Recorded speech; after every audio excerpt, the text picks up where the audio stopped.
Welcome along to my first match day preview of the season, week 4. It's been an interesting first 3 weeks, that's for sure. A tricky one for the clubs to negotiate. You look around and how they've had to navigate 3 weeks of the season, then an international break, a transfer window closing, players leaving clubs at the last minute, players coming into clubs at the last minute. It's going to be slightly different. It's almost like a false start to the season, the first 3 weeks, and I always make the point, if you can navigate that safely, such as Real Madrid, such as Athletic Club, who have won all 3 games, then you've done well. No disasters, get through the first 3 weeks. It's almost like a false start, and then you crack on and go from there until, of course, the next international break. At least the clubs haven't got to negotiate and navigate through their way through at the end of a transfer window. So it's going to be interesting. It's quite intriguing for us. I'm off to heading out to Madrid to commentate on a couple of games this weekend. Starting with a Friday night game, Sevilla against Elche for La Liga TV, for the La Liga for the world feed, and misslip. I'll get used to that, not saying La Liga TV. And then on Saturday, I'm working on the co-commentating on the Real Sociedad Real Madrid game. So looking forward to both those games, being involved. Back again on Saturday evening, and then on Sunday I'm going to try and do some stuff here. Regarding the Barcelona against Valencia match, we now know where that game is going to be played. It's at the training ground, 6,000 capacity. We'll talk about that later when we get to their game on the weekend preview. But as I said, it's a tricky little spell for the clubs to navigate. And on top of that, we have a European match roundup midweek with the clubs, 8 clubs in Spanish football. Been involved in the Champions League, the Europa League, the European Conference League. So some of those are not regular participants. So after the back of 3 games, an international break, a transfer window closing, and then straight into European football for the likes of Celta and Rayo Vallecano, it's really new territory. So it'll be interesting to see how it impedes on their preparation for this weekend's fixtures, and whether they make any changes, rotations, whether they can, the smaller clubs. Possibly they can't. But we're going to start with Friday night's game, Sevilla against Elche. Sevilla boosted by the fact they got a really good win against Girona last time out. They're one of the clubs that have been most impeded by this transfer window. Players had to be sold. Loic Bade eventually left the club. Dodi Luca Bacchio left the club as well too. Massively important players for Sevilla. They both departed. It did allow the club to bring in players without spending too much money. Their spend in the transfer window in total is €250,000 on a loan deal for Batista Mendy to come in on loan. So that's their net spend. So if over 50 million came in for Luca Bacchio and Loic Bade. But despite this, I mean, they brought in Azpilicueta, they brought in Alexis Sanchez, one or two others. But despite this, with all these changes that are going on, I expect in this match, both teams, actually, Sevilla against Elche, to be pretty similar to the last run-out that they had. Both were victorious, so don't expect too many changes from this game. Sevilla with home advantage, as I say, boosted by that win against Girona. But I've been really impressed with what I've seen of Elche this season. That they play a nice system under Eddie Sarabia. My big hope going into this season was more teams would play 2 up front. 1 or 2 are doing so. Elche fall into that category. Alvaro Rodriguez and Rafa Mir up front are a handful for any defence. So I like the way they play. They've got 3 at the back, a holding midfield player, 4 across midfield, and they do play the 2 up front. So it's been a busy transfer window for both clubs for different reasons. Elche newly promoted. 17 players in, 19 players out. They've made an 8 million profit. They spent 6 million, they got 14 million in. So that's the nature of the beast for a lot of clubs in La Liga. A lot of clubs have made a profit this season and haven't been able to spend too much money. But now things can finally start to settle down. So I expect a really good encounter in this one. Sevilla against Elche, Friday night, to kick off the start of the Week 4 programme. Who do I take to win? I'm going to go over draw on this one. I think Elche got goals in them. And I think Sevilla, for all their trials and tribulations, have had a lot of speculation, a lot of publicity. But I think their starting 11 isn't too bad. They managed to keep hold of Ruben Vargas. They've managed to keep hold of one or two others they kept that they thought they might have been sold. So I think Sevilla's starting 11 is pretty good, and they've bulked it up with some signings later in the transfer window. So, but as I say, I've been impressed with Elche, and I wouldn't be surprised to see Elche get a draw out of this one. So I'm hoping for, being as I'm working on the game, at least 4 goals, a 2-2 draw. That would be a nice way to start the weekend off. Saturday we go into Getafe against Oviedo. Getafe 6 points so far, 3 away games. This is their first home match. I'm looking forward to seeing the revelation of how the Coliseum has been revamped.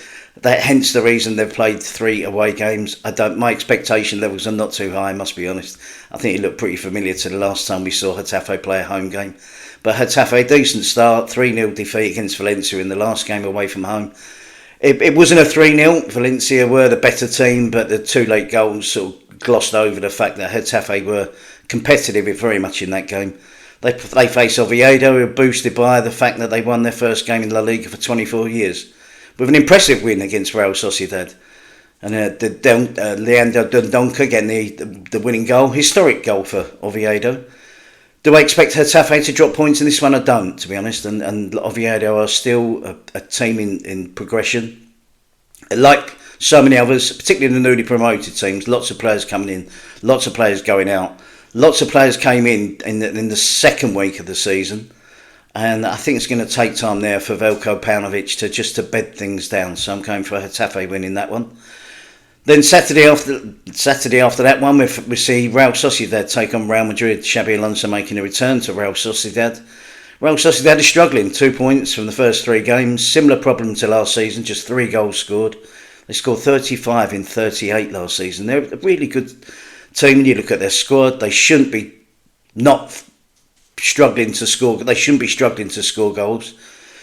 I look at Real Sociedad and I look at Mikel Oyarzabal and I think how well he plays for Spain when he plays in the centre forward position, and when he plays for Real Sociedad in the centre forward position, he looks a totally different player. He looks like a player who should be in his normal position, back out on the wing. But at Real Sociedad, he's pretty much been playing there. Orioskasson is the recognised centre forward. They have brought in Carlos Soler, so they will hope boost their chances of scoring goals. Sergio Francisco, the new manager, taking over from Alguacil, he's got a job on his hands because there's lots of creative attacking players, like Taki Kubo, Brais Mendes, and Barrenechea, all really good players, but somehow they just don't create chances. My feeling is they don't get enough players in the box. Have they got enough attacking flair to score more goals than Real Madrid? I doubt it. I think Real Madrid will score goals. Real Sociedad might have a goal in them, but certainly not more than that. So therefore I'm going to go for Real Madrid to continue their emphatic start to the season. This will be their toughest game so far. I think they've had a relatively easy ride up until now, and Real Sociedad should be a tricky game. It will, they'll be competitive, but I think Real Madrid have too much for Real Sociedad in this particular match, so I expect them. Real Madrid do play Marseille on Tuesday evening at home in the Champions League, start their campaign off, so will Xabi Alonso make 1 or 2 changes? Possibly. I mean, you look at the big clubs, they've got the players to rotate, players coming back from international duty, unlike the other teams that we've spoke about so far. But it'll be a familiar looking Real Madrid team, and I expect them to be successful in this match. So we finish, and then we go into Athletic Club against Alaves. Athletic, the only club other than Real Madrid to win all 3 games. And I have to say, I think there's more to come from Athletic Club. I haven't been totally impressed with how they've won all their games so far. They've won them all by the odd goal. They have been good, but I just have high expectation levels of Athletic Club. I expect them to win this game, despite the fact that this looks an improved Alaves this season under Eduardo Caldet. Survival last season, but so far this season they've looked as if they've got the bit between the teeth, but I do think they're a better team at home as opposed to away from home. Despite Nico Williams being missing from this game and probably going to be missing the game against Arsenal on Tuesday, Aymeric Laporte has been signed by Athletic Club. Will he start? Probably not, but he's a welcome addition because they do only have 2 centre-backs available. That's Aitel Paredes and Danny Vivian. So I think I go for an Athletic Club win at home against Alaves. Again, just by the odd goal. I think it's going to be a tight affair. Then we go on to the last game, Saturday night, Atletico against Villarreal, two teams involved in Champions League football in midweek. Atletico got Liverpool away on Wednesday, and Villarreal plays Spurs away on Tuesday evening. So the game close to my heart. I'm sure people that know my career, listen to the podcast, know Spurs are my team, so it'd be interesting to see them playing Spanish opposition. And all the clubs in La Liga that are involved in European football this week appear to be playing clubs from the Premier League. So it's something I'll discuss later on in the week on the podcast as well, for clubs that are playing in European football against Spanish opposition. I'll look at that. But Atletico, 2 points from the first 3 games against a set of games where I'd expect 9 points, to be honest. And they've got two draws. The games have been Elche at home, who were newly promoted, Alaves away. Despite the fact Alaves away is a tough game, Atletico Madrid, with the squad that they have, should be winning that, and they lost to Espanyol away from home. So it's been a terrible start from Simeone's team. So they're now 7 points behind Real Madrid. They're now 5 points behind Barcelona. They were my tip for the title. 35 games to go. I'm not going to run away from that tip just yet, but it's making me look rather foolish. So trust me, I know what I'm talking about when it comes to Spanish football. They'll be better from Atletico and Simeone, who's getting under pressure now. I mean, it's not just good enough for the money they've invested to finish top 4 season after season. A couple of titles have called for him, but he's been heavily backed. So I think there's a little bit of pressure on Simeone, and I think the home supporters, their expectation levels year in, year out are getting higher and higher. So to only get 2 points from those first 3 games is a huge disappointment. They face a Villarreal team who were unlucky not to be along with Athletic Club and Real Madrid with 9 points. 94th minute equaliser away from home against Celta Vigo by Borja Iglesias to level things up when Villarreal were on the verge of winning their first 3 games. So this is a tough affair. Villarreal have been hit. Injuries up front, Jose Perez, Gerard Moreno. Unfortunately for Villarreal, they do pick up injuries on a regular basis, those two. They've lost Jeremy Pino, who's gone out. They've brought in Mana Solomon from Spurs on loan. Georges Mikotadze, I'm looking forward to seeing. They've spent 30 million on him. So they've spent a lot of money, Villarreal, but the income has been really big as well. So not surprised to see that they're doing well. Fantastic manager in Marcelino. Can they get something from this game at Atletico Madrid? 100% they can. It'd be interesting to see the effect that the Champions League game on Tuesday evening has. Team selection, will those late signings be starting the match? It's going to be, the goals might be hard to come by for Villarreal, of course, away from home to Atletico Madrid, but I don't rule out a draw in this one. So I think this is a tough one for Atletico Madrid on the back of the 3 easier games. This is their toughest match. They haven't won a game as yet. They'll be looking to try and get some sort of confidence boost before they face Liverpool midweek in the Champions League. So that rounds off Saturday. Going into Sunday, we start with the first game is Celta versus Girona. Celta, one of those teams that are newly participating in European football. It's been a while. They've had a slow start to the season, I have to be honest. They've played 4 games and they've only got 3 points. They haven't got a win. So I think they're at the moment they're hard to beat, but they're not really creating the chances. They've shown good spirit. Claudio Geraldes has done a fantastic job since coming in. But these and Rayo are the 2 teams I'm talking about that don't usually participate in European football. How's it going to impact their season? We'll wait and see. They play Stuttgart away in the Europa League on Thursday evening. So it's a really big event for Celta Vigo, to be in European football. And this game, it might be a fortunate game actually to face Girona. Started the season with 3 defeats, a goal difference of -9. So they've scored 1, conceded 10, heavy defeats. Home defeats, morale looks really low.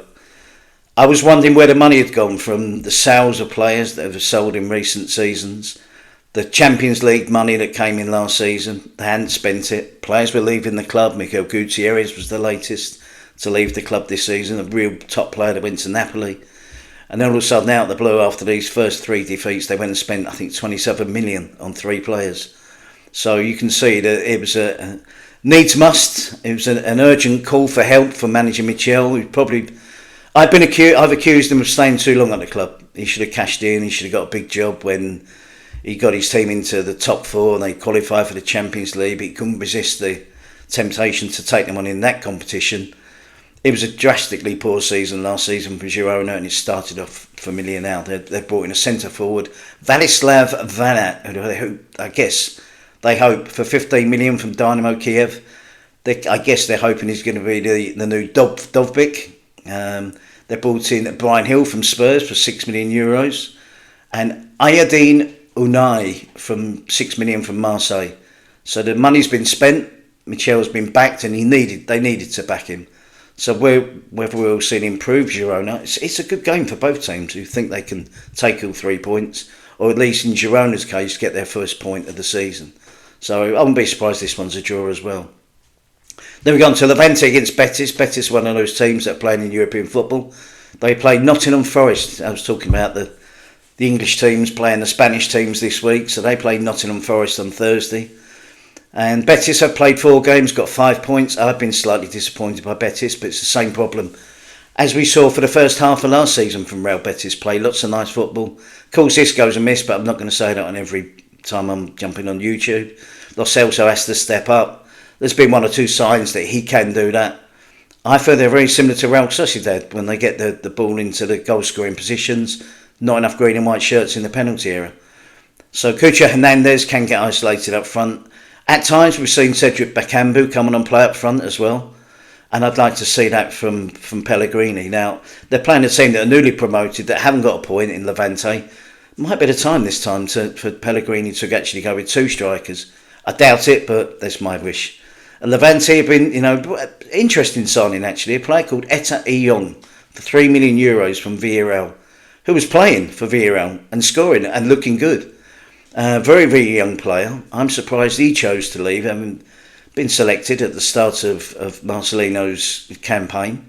But he's gone to Levante for €3 million. I don't see how that was financially pushed for the Villarreal to do. €3 million doesn't make any difference whatsoever to their budget. But he's a really interesting player, so Levante have spent the money on him. They spent $5.5 million. Their income was $5.5 million. There's no net spend. It's very familiar what we see a lot of times from newly promoted clubs in La Liga. And Julian Carrero, the manager, has got a job on his hands. It's going to be a tough season for Levante, as I say. Lost to Alaves, lost to Barcelona in that entertaining 3-2 defeat, and lost to Elche last time out, which is one of those games, if you're newly promoted, finish above Elche last season, and you think, well, this might be the game to get us off the mark, but it wasn't. Elche were victorious. Elche have spent more money and been more active than Levante. Levante might not have done enough. That's my prediction. So I'm going to go for a Betis win. It's going to be a struggle, but I do expect Betis to get all 3 points in this one. Then we face up with Osasuna against Rayo on Sunday afternoon. Osasuna, 3 points from first 3 games. Alessio Lisci is an up-and-coming manager that's newly appointed, Osasuna. Vicente Moreno, despite them finishing off well last season, only lasted the 1 year. So Alessio Lisci comes in after being really, really successful at Mirandes. Nearly got promotion with them, a team of pretty much lone players. And his reward was getting a job in the top flight, and he needs to do better with Osasuna. So it's 3 points so far, 1 win. Again, they don't score goals, and when they do score goals, there's only one player that scores goals. That's Ante Budimir. So he needs help. Lisci needs to find 1 or 2 other players, 3 or 4, 5 or 6 other players that can score a goal or 2. And they face a team in Rayo who have had a good start, 4 points from the first 3 games, and they were unlucky to lose at Athletic Club 1-0 by a penalty. They probably should have beat Barcelona last time out. Will there be an impact? They play Shekendia from Macedonia at home on Thursday in the Conference League. So it'd be interesting to see their impact, what European football has on their season. In the qualifier, they rested 9 players and still got through. So their squad is deeper than we think. So it's be an interesting one. I'm going to go for a Rayo win in that one. I think they'll go all guns blazing. I think Osasuna can be good at home. If Rayo have a plan, Inigo Perez normally does, the manager, then I think they can stop Budimir, and I think they can nick this one. So that might be my away victory in this one for Rayo Vallecano. Then we're going to the game on Sunday evening, Barcelona against Valencia. Well, we do finally know where it's going to be played. It's the 6,000 capacity Cruyff Stadium, where the B team and the women's team play on a regular basis. It is pretty much the training ground. Now, this impact is going to impact on Barcelona so much. We talk about it's shambolic that they don't know. They couldn't play in the Montjuic because there's I think it's Post Malone concert this weekend, so they didn't have that option. They were hoping it was going to be at the Camp Nou with 27,000 people in. They haven't been able to sell season tickets this season because they don't know where their stadium is going to be. And it's just going to be interesting to see how the players react to this. Both sets of players, Valencia, it's helpful that they're playing in a stadium with 6,000 capacity. They'd rather be doing that than playing at the Camp Nou with what will be 100,000 in the future. But it's intriguing to see how it impacts on both sets of players. But it's going to have a massive impact financially for Barcelona. If this continues, I mean, we just look at the income from match day, ticket sales, merchandise, all the stuff that goes with it, you know, having your snacks and drinks at the stadium. It pretty much appears to be a building site outside the stadium. Nothing has been signed off. I don't expect anything to change quickly. They just keep putting unrealistic timetables and when they keep wanting to move into this stadium. And it's not going to happen I can't see for the foreseeable future. So the obvious plan would be go and continue playing at the Montjuic. So I think that's what will happen. At least they get a relatively decent income from ticket sales for those matches. Problem is with the Champions League, I think allegedly if you start playing in one stadium, you can't change and play in another one until the knockout stages. So that's something they were hoping they were going to be in the Camp Nou for the first Champions League match. That's not going to happen either. So, you know, they played Newcastle away on Tuesday, so that's a blessing. A little bit more time.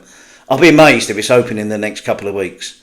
We know the nature of new stadiums. You have to have safety procedures. You have to have trial preparations where it might be the B team play a game. It might be the women's team play a game in there. The vets team play a game in there. They've got a decent vets team, Barcelona, just to see how the stadium works, to make sure everything's running properly. They've had none of that so far. So I expect Barcelona against Valencia, even in the training ground stadium, I expect them to win this game. And Valencia is a winner, draw and a defeat, a mixed bag from Carlos Corberán. They were slightly impressive against Getafe. As I said, the 3-0 flattered them. They are a spirited team. Corberán is making the most of a decent bunch of players, but not great squad depth. And I expect Barcelona to be victorious in this match. So I think it's going to be a tricky one for Barcelona. I mean, they've had to put up with playing in the Montjuic, which isn't home. Now they're playing at the training ground. Familiar territory, of course, on a daily basis, but unfamiliar in terms of playing in there. I understand there's issues about the VAR system for the second game on the trot for Barcelona. Everything's being rushed through because the training ground isn't set up logistically to run VAR, but it will be allegedly in time. We'll wait and see. But I expect Barcelona to be victorious in this one. They have to be. They can't drop points again and trail Real Madrid at this early stage of the season by too many points. And I expect them to get all the points in this match. Tricky again for Hansi Flick. Players coming back from international duty. Tough game at Newcastle coming up. Disappointment where he allegedly read the right act to his players after the game against Rayo Vallecano. So they'll be up for this battle. So Barcelona, I think, win this one. And then we finish off on Monday night with Espanyol against Mallorca. High-flying Espanyol, 11 points with Barcelona. Manolo Gonzalez doing an excellent job. They look a good team. I mean, they finished off the second half of last season. They looked half decent, survived relegation. They haven't spent too much money, 6 million on a striker, which was already unknown there last season. And I expect them to win this match. I've been slightly disappointed with Mallorca and Arrasate. I've been looking for a progression from them, and I haven't seen it again this season. And we've seen that in the last couple of years, but I don't see it this season. Haven't spent too much money in the transfer window, haven't been too active at all. And I don't see much different from Mallorca this season to last season. So I'm going to go for an Espanyol victory in this one. And to take them to 10 points. I talk about clubs not having a catastrophic start and dropping points like Atletico Madrid, like Girona at the bottom. And Espanyol on 7 points after 3 games going into this season, probably thinking, right, we're in a relegation battle from day one. We want to try and alleviate that. We're no longer the new boys in the league. We've got 3 teams coming up: Levante, Elche, Oviedo. We've got an advantage over them. But now you're looking at, and people are getting carried away, thinking maybe they might make a push for Europe. We'll wait and see. I think that it's, Manolo Gonzalez is an emotional coach, wears his heart on his sleeve, a popular character in La Liga. I think his priority will be similar to Inigo Perez last season, who kept banging on about avoiding relegation when his team were on the verge of European football, getting to that magical 40 points number. And I think Espanyol will be okay this year. I don't predict they'll be in European football, but I don't expect them to be in a relegation. Maybe dragged into the bottom half of the table, but I expect them to survive comfortably. So, and I expect them to win this game. So as I said, that's my brief, quick roundup preview of Week 4. As I say, I'm going out to Madrid. I'm looking to get involved on YouTube on this channel on Sunday evening with the pre-match stuff. Just 5-10 minutes going through the teams, the tactical systems from Barcelona, Valencia, the team selection from Hansi Flick in particular. Don't think there's too many choices and changes for Corberan to make. But Barcelona will be quite interesting to see who's starting. We'll go through that. Is Lewandowski going to start again? Is Ferran Torres going to play up front? Rashford? Are we going to see him tinker? He's tinkered on a couple of the games so far with his team selections. So we'll go through that, look through that before the game starts. Then I'll jump on at half time and we'll discuss and go through analyse the first 45 minutes, and then at the end of the game, hopefully with some of you get involved with some comments and stuff like that, we can be interactive with each other and continue that culture that we saw at La Liga TV. The Spanish culture from that La Liga TV fostered was really good. And you kind of felt that you got to know the people, even though you've never met them. But their love of La Liga, their love of Spanish football came through. And I'm hoping on this as well, that people that don't get to watch La Liga on a regular basis, and that's understandable. A lot of people in the UK will watch the Premier League, but they want to keep in touch with Spanish football. And hopefully I'm here to do that in a quick roundup with some of the games, previews and stuff like that, without you having to watch all 10 games that I do every week, every season. And that's what I'm here for. So to guide you through it and help you enjoy La Liga campaign of 25-26. So enjoy the weekend's football, and I'll see you soon.